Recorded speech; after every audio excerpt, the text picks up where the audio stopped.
Bonsoir à tout le monde.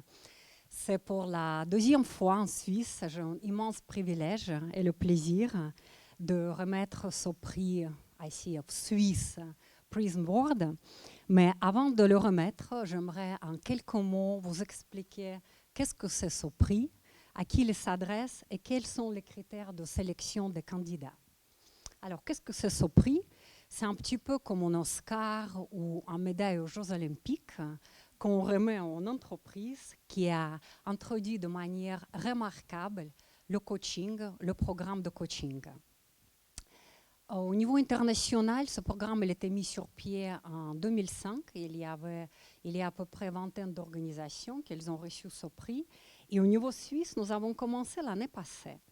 Et on a donné ce prix conjointement à Nestlé et CSR. Alors, quels sont les critères d'évaluation? Comment on choisit ces candidats? Alors, on regarde, on évalue de point de vue 4 critères.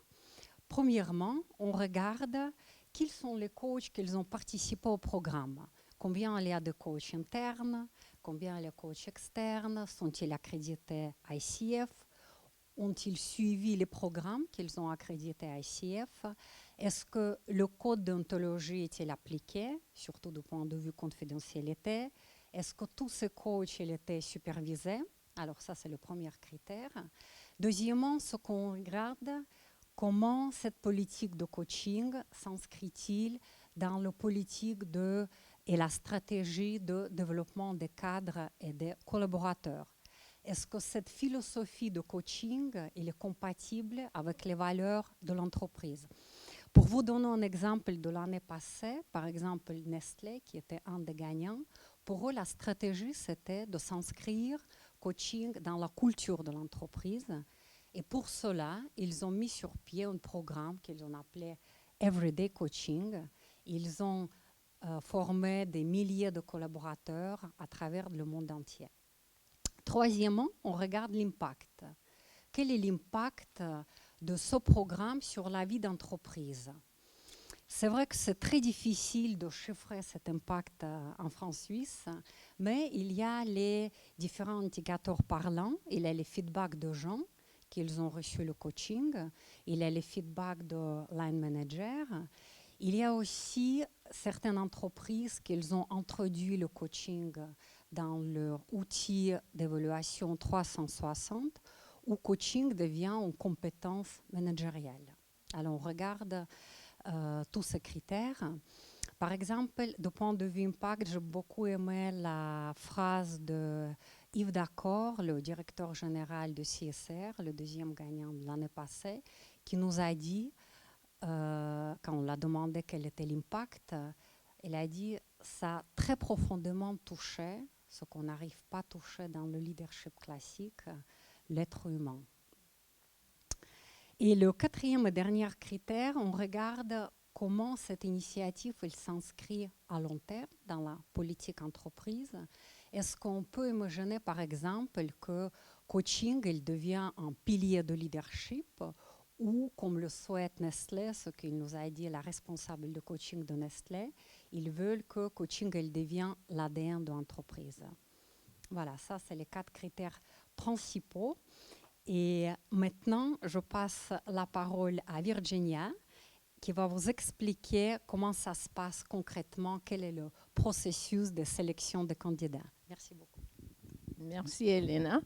Maintenant que vous savez un petit peu plus qu'est-ce que c'est cette fameuse Prism Award, pourquoi on a fait tout ce travail cette année, qu'on a démarré l'année passée, c'est plutôt de parler des entreprises qui ont bien impliqué le coaching dans leur ADN, comme Elena a dit. Mais le processus, c'est de baser sur les 4 critères qu'elle a mentionnés et de sélectionner le meilleur parmi ces candidats. Pour faire tout cela, on a invité les coachs qui travaillent déjà dans les entreprises d'inviter leurs clients à soumettre leur candidature. Donc, c'est une formulaire qui est bien nommée avec les 4 critères. Et après, ils ont soumis. on a sélectionné 4 juges qui sont aussi membres ICF Suisse. Mais en plus, ce sont des coachs qui ont de l'expérience dans le business. Parce que ce n'est pas du life coaching qu'on cherche dans les grandes entreprises. On veut quelqu'un qui a déjà travaillé dans les grosses boîtes, dans les organisations mondiales, qui sait le politique et la culture dans ces grandes organisations, qui sont certifiés et qui sont, comme tout le monde chez ICF, des bénévoles. Donc, dès qu'on a choisi les juges, on présente les candidatures de façon anonyme. Donc, même les juges qui sont là ce soir ne savent pas du tout qui a gagné cette année. Donc tout le monde va savoir en même moment qui a gagné. Donc, avant de présenter les résultats cette année, je veux bien inviter Elena de revenir pour présenter le prix. Et nous sommes tous fiers de faire cette année. Après l'année passée, on a démarré. C'est cette année une autre entreprise qui a bien fait. C'est unanime, toute la votation parmi les juges. C'est Hélène Aubry-Danton. Tu fais signe. Qu'on peut applaudir. Joanna Grosguerand. Jean-Noël Puissant.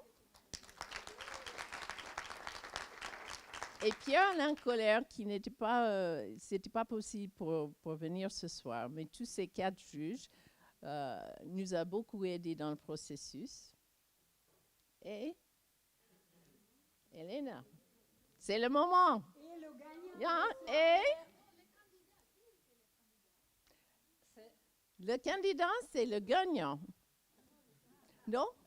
Non, Il y a qu'un prix cette année. L'année passée, on a décidé, parce qu'il y avait 2 candidats qui étaient tout proches, on ne pouvait pas décider entre les 2. Cette année, c'était clair. C'était un gagnant qui a clairement le programme plus fort. Donc, c'était facile cette année de choisir le candidat qui est le gagnant. Et maintenant, c'est PricewaterhouseCoopers, Switzerland.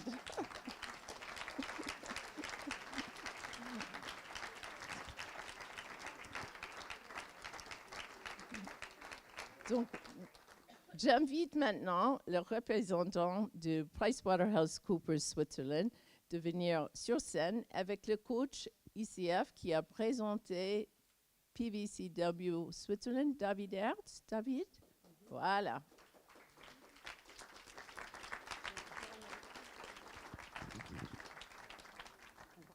Oui. Merci, David. Donc, Claudius, qui est le chef du programme de coaching chez PricewaterhouseCoopers Switzerland, et j'ai bien travaillé avec lui pendant ce processus d'organiser quelqu'un qui peut venir recevoir ce prix. Et avec grand plaisir, on vous présente de la part d'ICF Suisse, 2e Prism Award 2015 à PricewaterhouseCoopers Switzerland. Voilà.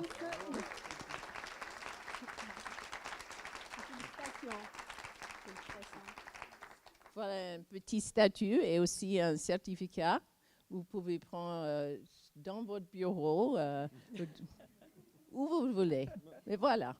Félicitations. Félicitations. Merci, Claudius.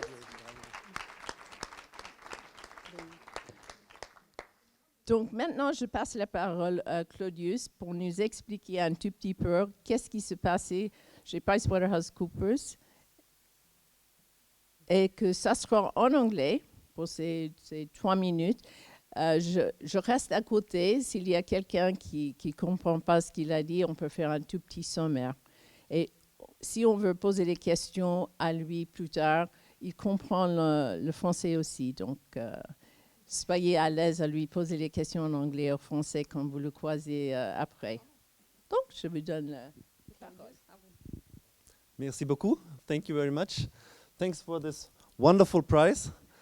I'm truly honored that Pricewaterhouse Switzerland has been recognized for its efforts to professionalize coaching as an integral part of our learning and development program, and that ICF, as the biggest and most important professional organization in coaching, has honored us with this prize. So, my name is Claudius Bornemann. I'm the program manager for what we call external professional coaching. And in this role, I represent our firm for this award. Our company in Switzerland has come a long way in coaching. My records that I could see go back over 10 years that our partners and employees have profited from coaching. But I imagine it has been even longer before, but we didn't know about it.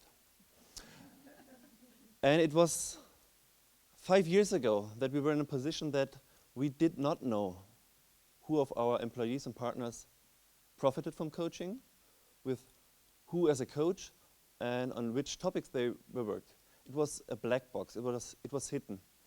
So we were given the mandate to professionalize this offering and to take it out of the shades of gray and make it something normal. And we did. And I want to point out 3 principles that guided our process. Firstly, it was about transparency. So we had to make sure that everybody had the same understanding of what coaching is all about, what it includes, and where coaching ends. On the other hand, coaching became part of our learning and development offering. So it was no longer something hidden, but something we talked about, something we communicated, and people used. Secondly, a second principle is quality.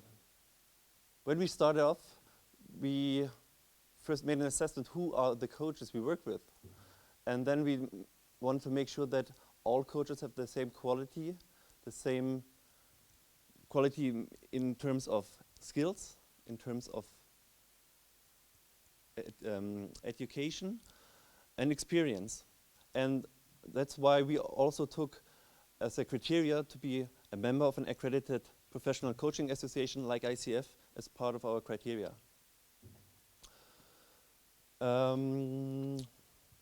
Thirdly, it's active collaboration. We are in it together. We have the understanding that we, as an internal function in our firm, so human capital or learning and development, we work together with our employees and you as external coaches. And to make this effective, you need to know what our firm is all about, how we tick, what our culture is about, and what is changing us. On the other side, we are interested in how our coaches perceive our employees and our firm as a whole in order to be able to develop our people and in the longer run also our overall culture. And looking into the future, I want to point out at 3 topics that I find as very important. Firstly is that we will use coaching in our further development of our leadership skills. Last year we have brought to life a new competence model, the PwC Professional, and one part is whole leadership. And to make this come alive, coaching will be a key element to find solutions to the challenge of changing our culture. And our pool of coaches will also play a crucial role in developing the necessary skills to develop this new culture. Looking to the future, a second point seems very important. It is flexibility, because we're living in times that are changing faster than ever, and this also has an impact on coaching. So we look into the question of how will coaching develop further? Looking at new forms of coaching like speed coaching or digital forms of coaching on the one hand, but also how we can maybe make better use of internal resources of coaching to complement the whole offering of coaching. Lastly, it's about internationalization. PricewaterhouseCoopers is a global network of independent firms, and as such, we look at the question, how can we leverage good practice from some countries and bring it to other countries? And looking into the wider future, there might be a point of time when we create a pool of coaches that we say they are accredited by PwC for a corporate world, And this is one goal we will look at. So closing, I value this PRISM Award on the one hand as a recognition of the efforts we have done so far to put coaching in the right light in the corporate world. But on the other hand, also it's a reminder to all of us to keep focus on what is the value add to our clients now and in the future. And with that, I want to thank you and the whole ICF organization for this prize. Thank you. Thank you. Thank you, Claudius. I've watched a bit the evolution of this program since I'm one of the coaches on this program. I'm not the one who presented, but I knew a little bit about this before, and I'm impressed with the way that it's been embedded in the program, and I'm really proud that this year, anonymously, because Elena and I had nothing to do with voting, but I'm very proud that it's a program. Ah oui, désolé. Ah, j'ai écouté en anglais. Ah voilà, je suis très fière. Ah, c'est très naturel pour moi en anglais, donc je reviens en français pour la soirée. Alors, merci Nathalie. Je suis très fière de notre gagnant cette année et je passe la parole.